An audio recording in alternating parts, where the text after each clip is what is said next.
James Bond.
I expect you to die.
James Bond.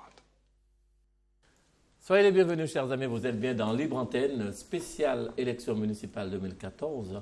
Vous n'êtes pas sans savoir que, eh bien, dans un peu plus de 2 mois, nous aurons les élections municipales en Martinique et d'ailleurs partout sur le territoire français. Et comme à l'accoutumée, tous les mardis soirs, eh bien, nous avons l'habitude donc de recevoir des candidats aux différentes élections dans les différentes communes. Et ce soir, eh bien, ça n'échappe pas à la règle, puisque ce soir, nous avons aussi eh bien, des candidats pour ces élections municipales. Et bien sans plus tarder, je vais vous les présenter. On va commencer par Madame, bien sûr. Donc c'est Madame Marie-Thérèse Casimirius. Madame Casimirius, bonsoir. Bonsoir, Monsieur Toussaint. Et juste à côté de Madame Casimirius, nous avons Monsieur Éric Bellimont. Bonsoir, Monsieur Toussaint. Bonsoir. Et puis, bien de l'autre côté de la table, nous avons en chemise jaune, avec une belle cravate, eh bien, Monsieur Maurice Inimode. Tout à fait, Maurice Inimode, originaire de la commune du Saint-Esprit et candidat aux élections de 2014. Et juste à côté de vous, Monsieur Inimode, eh bien, nous avons Monsieur Guillaume Surinam. Chemise jaune. Ah oui, aussi, bien sûr. Monsieur Guillaume Surinam, bonsoir. Bonsoir, je suis candidat aux élections municipales de Casse-Pilote. Et je suis prêt à répondre à vos questions. Eh bien, on ne va pas tarder, puisqu'on va commencer tout de suite. Alors, c'est vrai qu'on entend souvent, puisqu'on le disait tout à l'heure, que les les Martiniquais, enfin, les gens disent, surtout ici, puisqu'on connaît tous ici, que la politique, ça pas bail, enfin, on parle de ça, c'est bail, monde qui pas né, puis on fait, bon, enfin, on entend souvent des choses comme ça. On critique souvent. Alors pour vous, M. Surena, la politique, c'est quoi? La politique n'est pas une affaire de vagabond. Je ne me considère pas comme tel. Moi, ça fait depuis mon adolescence, je suis engagé politiquement à la Martinique. J'estime que j'ai donné mon temps, mon énergie pour une cause qui est la cause du peuple martiniquais, la cause de ma commune, car j'estime que la Martinique, ce n'est pas seulement un mot, c'est composé de 33 communes et d'une capitale, qui est aussi une commune. Et que défendre la Martinique, c'est aussi défendre la population de chaque commune aussi. Donc, je constate que ce propos existe et je n'ai pas à juger de l'engagement des autres. Les autres s'engagent comme ils l'entendent. Bon, je pense que je peux répondre que pour moi-même, je me suis engagé en politique parce que ce ne sont pas les dangers qui manquent, qui manquent à la Martinique, surtout dans les petites communes où les gens ont beaucoup moins de moyens pour se défendre. Comme Casse-Pilote? Comme Casse-Pilote. Il y a un peu du n'importe quoi fait par ceux qui dirigent. Mais je pense que les gens se trompent quand ils essayent de présenter la politique comme ça. Pour moi, la politique, c'est un art de gérer la cité, de proposer des perspectives à la population. Et puisque nous vivons dans un monde séparé par des classes sociales, par des injustices, par des profitations, j'ai choisi de faire la politique des plus modestes, la politique du peuple. J'ai choisi de défendre la population contre un certain nombre de dangers. Donc, pour ce qui me concerne, je considère que j'ai fait la preuve de ma capacité à servir la population de Casse-Pilote, en tout cas, depuis mon plus jeune âge. J'ai participé systématiquement à tous les mouvements de la jeunesse, dans les syndicats de marins-pêcheurs, par exemple. J'ai eu à défendre, dès mon adolescence, les ouvriers agricoles. Mais on en parlera, monsieur Surena, plus en profondeur. Mais c'est vrai que nous avons aussi d'autres invités sur le plateau. C'est vrai qu'il y a beaucoup de choses à dire du côté de Casse-Pilote. On va développer, ne vous inquiétez pas pour ça. Et on va rencontrer, à la rencontre de monsieur Inimode, qui est juste à côté de vous. Et on entend « Ah ouais, il y a là pour Pochio. Il y a là pour Pochio. » Pour vous, la politique, c'est quoi, monsieur Inimode? Il y en aura toujours des politiciens, que l'on le veuille ou non. Seulement, ils ont raison. Ils ont raison. Il ne faut pas se voiler la face, ils ont raison. Et si nous n'y prenons pas garde, effectivement, de moins en moins, les gens iront voter. Il faut leur parler franchement. Nous avons, c'est vrai, des représentants qui, bien souvent, après les élections, se cachent devant la réalité des choses. Moi, je crois que le moment est venu aujourd'hui, nous sommes en 2014, ce n'est pas parce qu'il y a les élections. Je dis dorénavant, il faudrait parler clairement à cette jeunesse-là d'aujourd'hui qui refuse d'aller voter parce qu'ils n'ont pas confiance aux hommes politiques, parce qu'ils entendent tellement de choses que nous entendons tous les jours aussi, comme vous le dites, que la politique, c'est bail vacabo. Mais je dois leur dire aussi qu'il faudrait qu'on fasse attention, parce que la plupart des fois, mon nom paléa, comme on peut aller voter, c'est vous qui trouver là, vous pouvez toujours rester toujours dans le même état d'esprit là pour dire que la politique, c'est bail vacabo. Donc, c'est un droit civique, citoyen, il faut aller voter.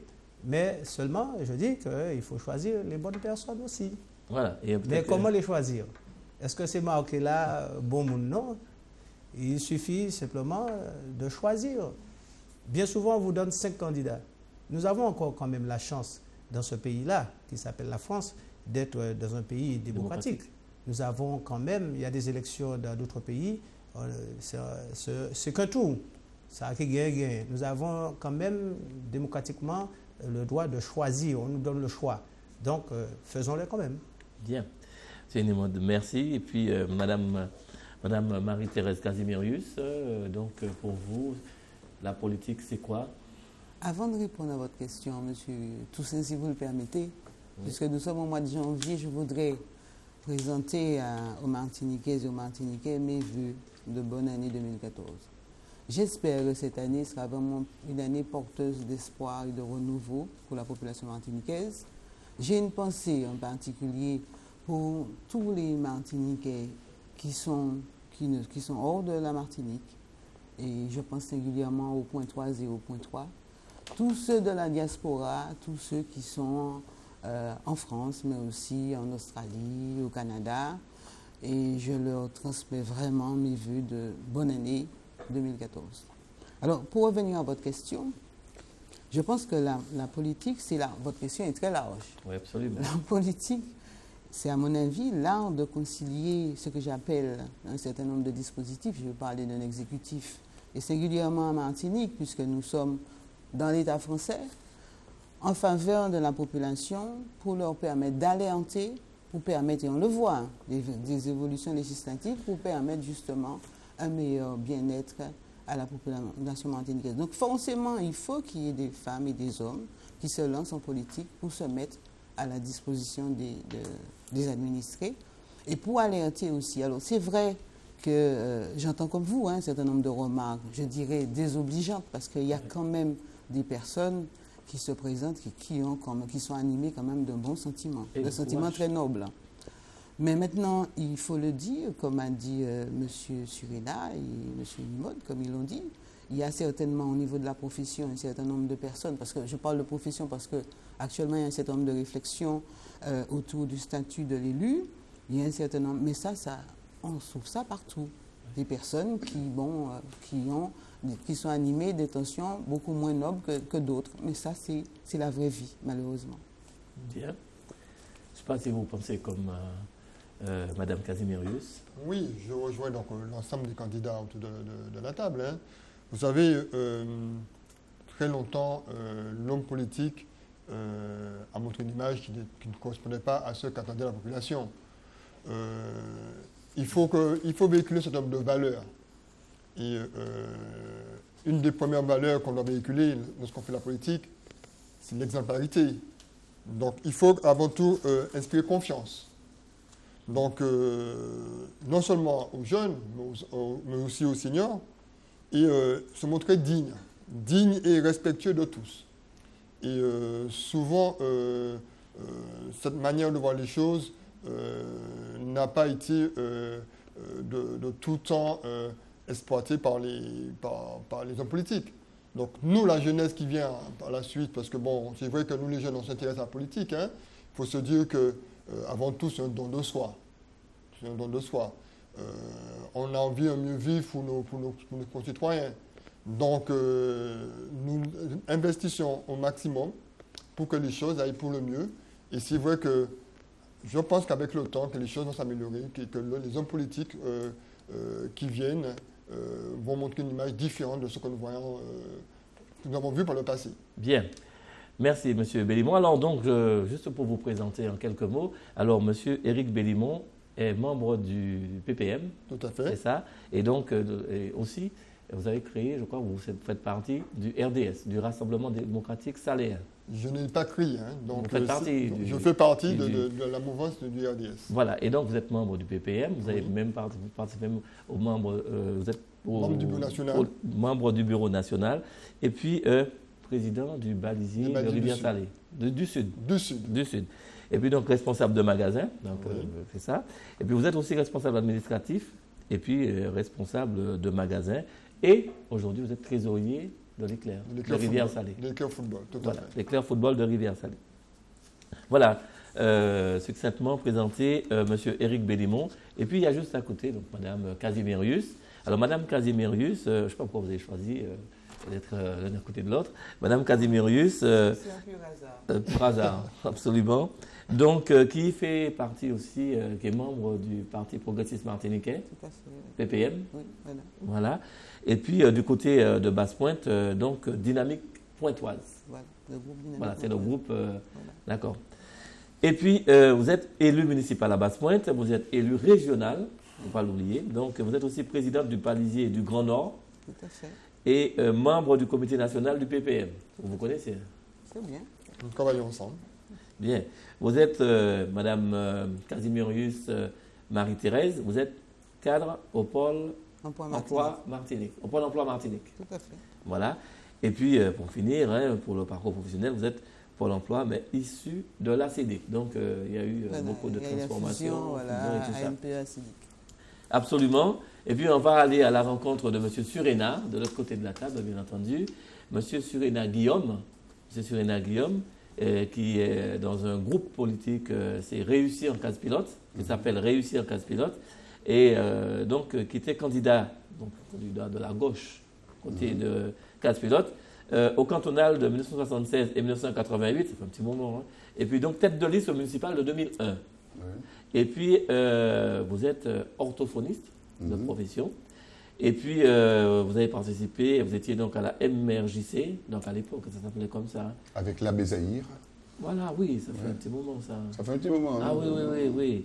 Et puis la MJC. Maison de la jeunesse et de la culture, donc des associations culturelles de casse pilote et puis d'autres encore. Hein. Ouais, les syndicats Mais de marins vous y pêcheurs. êtes toujours, parce qu'on vous voit de moins en moins à casse pilote.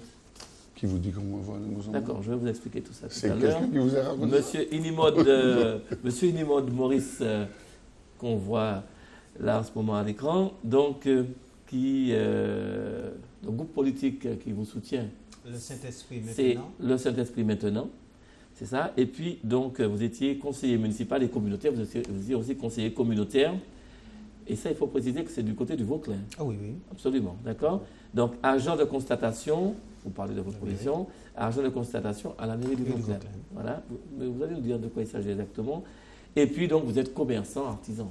Voilà, donc, ce qui crée beaucoup d'emplois sur le territoire national, et pourquoi pas en Martinique. Agent de constatation, c'est quoi, Nelly? Alors voilà, vous savez, par le passé, on appelait cela un agent voyer. C'est ce qu'on disait. D'accord. Mais ça n'existe plus sur le papier. On donne le nom qu'il faut, D'accord. comme qu'on veut. Donc, grosso modo, je pourrais dire que je suis les yeux et les oreilles du maire. Je fais remonter les doléances des institutrices, des directrices, des chefs de chantier. Je suis responsable du magasin. Matin, midi, soir, je suis sur le terrain, à savoir les anomalies, les choses qui ne vont pas, pour faire remonter jusqu'aux responsables, pour que les choses aillent dans le bon sens et bien. Bien. Mais vous étiez à la mairie du Vauclin, pourquoi vous n'êtes pas resté au Vauclin qu'à être venu au Saint-Esprit? Je suis originaire de la ville de Saint-Esprit D'accord. et j'ai trouvé le pain quotidien au Vauclin, comme beaucoup de personnes qui partent en Allemagne. Moi, je suis resté en Martinique. Vous étiez dans l'équipe de M. Ocollier. J'ai été conseiller municipal de l'équipe de Raymond Ocollier, oui, conseiller communautaire et conseiller municipal. Voilà. Parce qu'elle laissait la place libre, vous auriez pu en profiter. Je ne viens pas pour une place, hein, ce serait ça. Non, mais il oui. demandait aux hommes de son équipe Je eh bien, de prendre la place. Je réponds à votre question. Je ne suis pas à la recherche de place. Je n'ai pas demandé à être candidat à cet esprit non plus.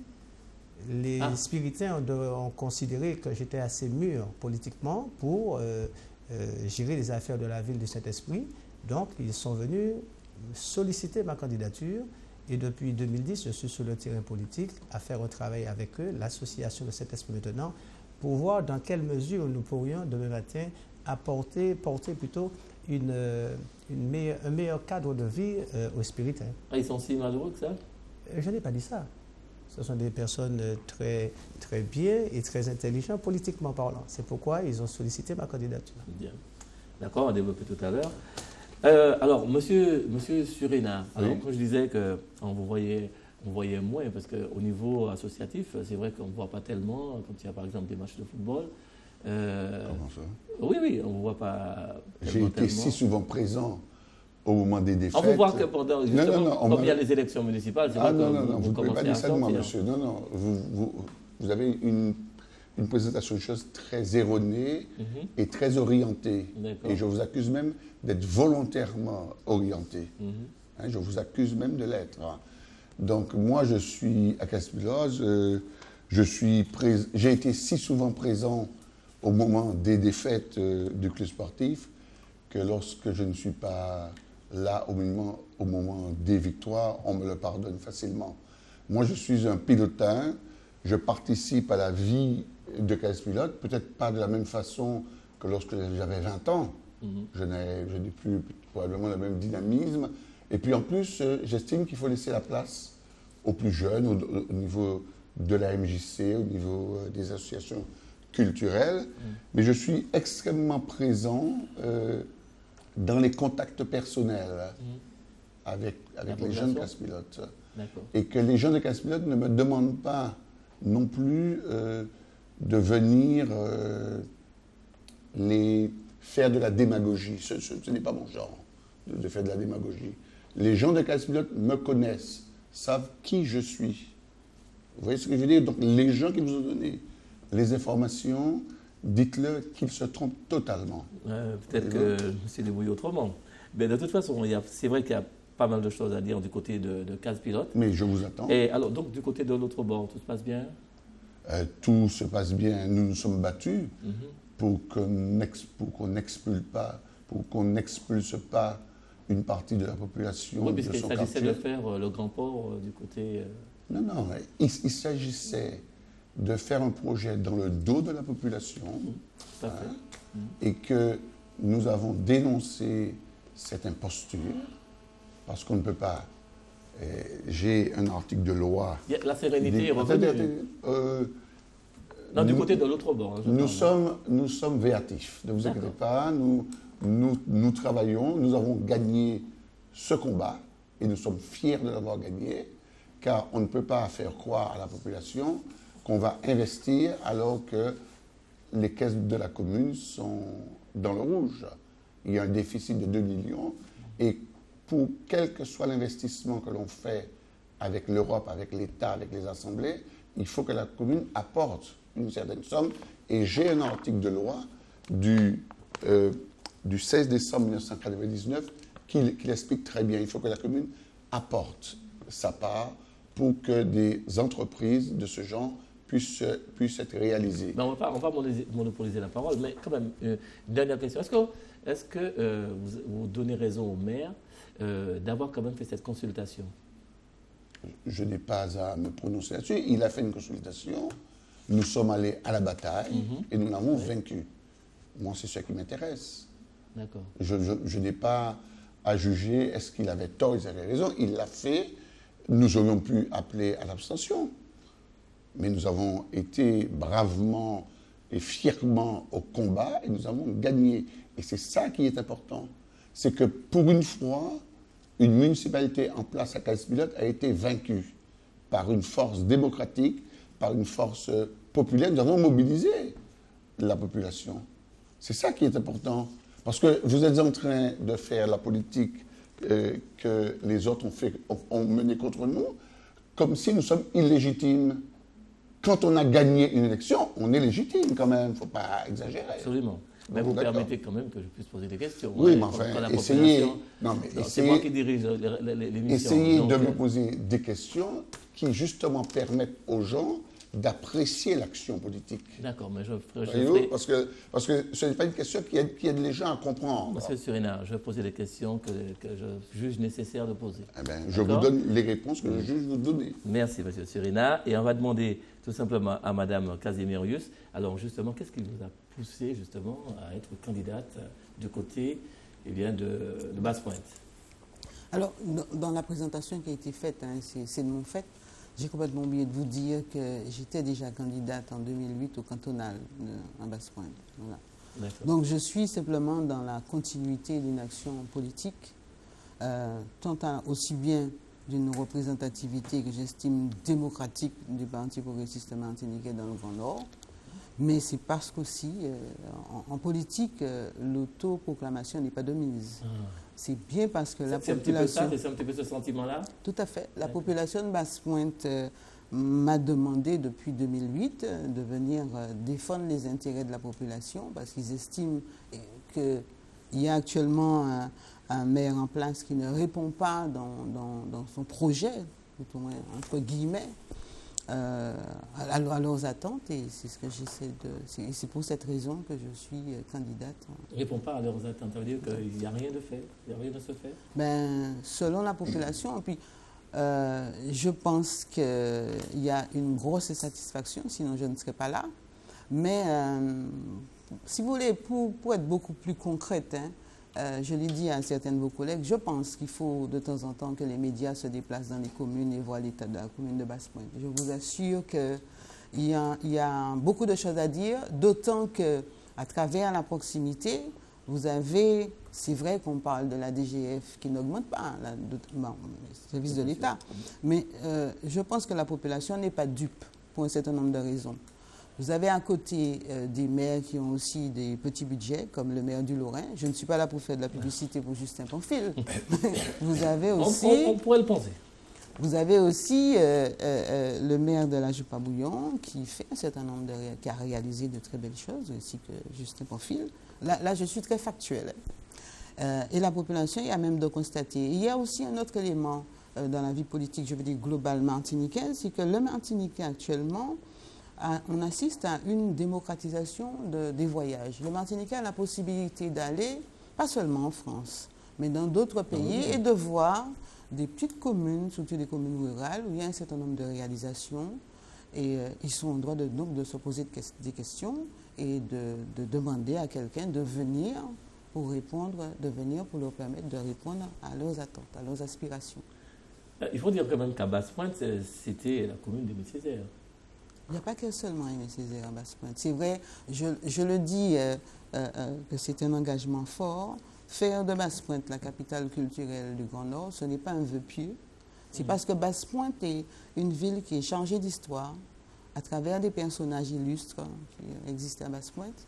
Quand je parle de culture, je parle aussi il y a Aimé Césaire, mais il y a Hippolyte Maurestin qui est le père de la chirurgie esthétique. Vous avez l'indianité.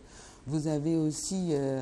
Basse-Pointe a été le berceau des luttes ouvrières. Et lorsque j'entends parler... Est-ce qu'il y a des traces de tout cela, un musée mais ou tout quelque ça, chose? Ben justement, ça n'a pas été fait parce vous que... n'avez pas proposé... Mais c'est ce que je suis en train de proposer. J'ai toujours proposé au maire de construire à l'actuel maire, qui est mon ancien prof de PS du collège. Donc nous avons d'excellentes relations. Et je lui ai toujours conseillé qu'il fallait, à mon avis, ne pas voir... Aimé Césaire comme la pierre angulaire, le membre fondateur du Parti progressiste martiniquais, mais il fallait le voir dans sa globalité comme étant celui, avec Senghor, qui a mis en place la négritude et qui est mondialement connu, et ce qui est très paradoxal, qu'Aimé Césaire ne soit pas honoré dans sa commune de naissance, puisque Aimé Césaire est né à Basse-Pointe. Mais il y a d'autres personnes. Il y a l'histoire de Chalvet, mais comme j'allais vous le dire, lorsque j'entends parler de la commémoration des événements du Sud, je me permets de dire quand même, l'insurrection du Sud, elle a démarré dans le Nord.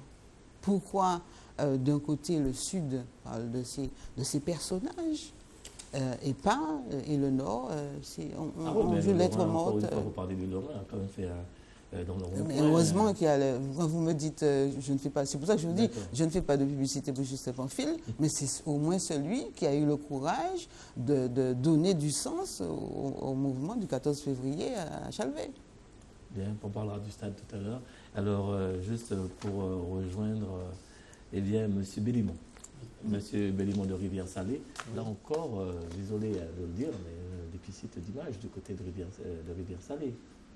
Oui, si on peut dire ça. Il faut savoir que j'étais militant de base, avant tout. J'ai longtemps servi le camarade Daniel Houbin lors des élections de 2008-2009 et les cantonales de 2011, excusez-moi. Et j'ai fait ce travail de militant. Donc il s'avère qu'aujourd'hui, je sors de l'ombre pour arriver à la lumière. C'est le souhait des camarades. Hein. Nous savons que le camarade Daniel Houbin a fait le souhait de ne plus se présenter à Rivière-Salée. Donc, il a décidé de se consacrer à la gestion régionale. Et ici, je lui rends hommage pour le travail qu'il effectue. Vous savez, c'est un travail qui est monumental. Après 12 ans de gestion, nous opposons du mine. il a fallu faire un travail monstre. Et c'est vrai que le camarade Aubin, il a consacré toutes ses énergies au niveau de la région. Donc, les camarades comme lui-même m'ont demandé de prendre la suite. En tant que bon militant, j'ai accepté. Donc voilà, je suis conscient de la responsabilité qui m'incombe aujourd'hui. Je maîtrise les rouages de la gestion municipale, parce que je me suis beaucoup approché à ça. Lorsqu'on fait la politique, il faut comme s'intéresser à ce nombre de choses, et en particulier à ça. Et c'est vrai que je me sens armé avec l'équipe, parce qu'il faut savoir que lorsqu'on se présente à une élection, c'est avant tout une équipe. Et cette équipe, elle est en place donc, depuis 2007, et nous continuons de ce bonhomme de chemin pour voir si nous pouvons faire un résultat quand même honorable sur Rivière-Salée. Bien.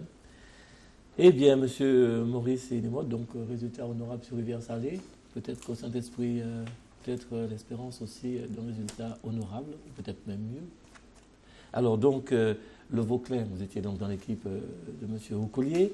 Vous êtes venu à Saint-Esprit, mais vous êtes resté quand même longtemps du côté du Vauclin. Je vous l'ai dit tout à l'heure que là où j'ai trouvé le pain quotidien, c'est là mon pain. Non, alors écoutez, je voudrais plus parler de cet esprit. Je vous ai dit que le Vauclin, c'est la commune de mon pain quotidien. Maintenant, je suis candidat à Saint-Esprit, je suis originaire et j'habite la ville de Saint-Esprit. D'accord. Donc, à ce niveau-là, vous voulez me poser une question concrète?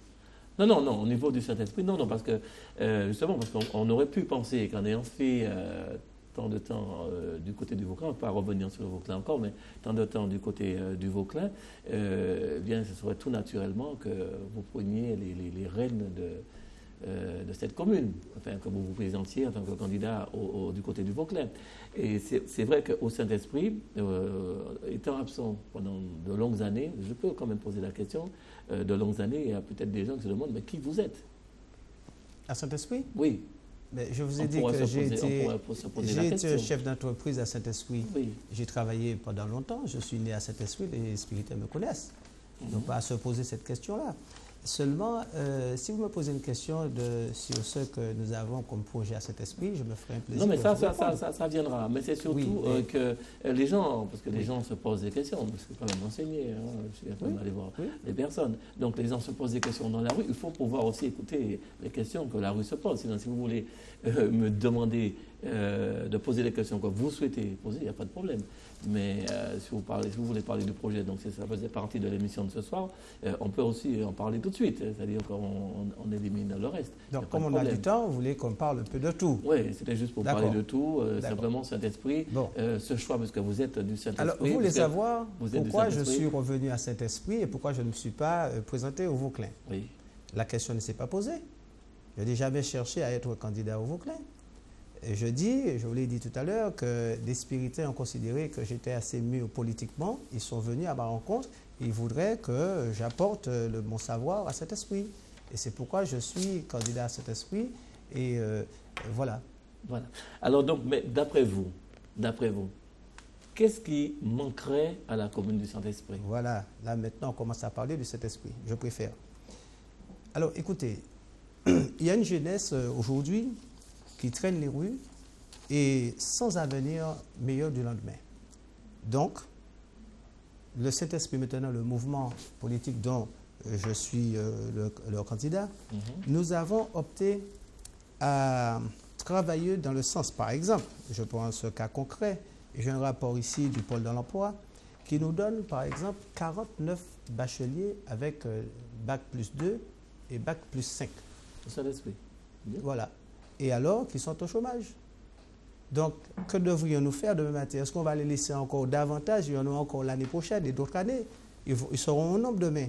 Et aujourd'hui, je pense que si nous avons tant de bacheliers en attente d'emploi à cet esprit, c'est qu'il y a un travail qui ne se fait pas du côté de ceux qui sont aux affaires.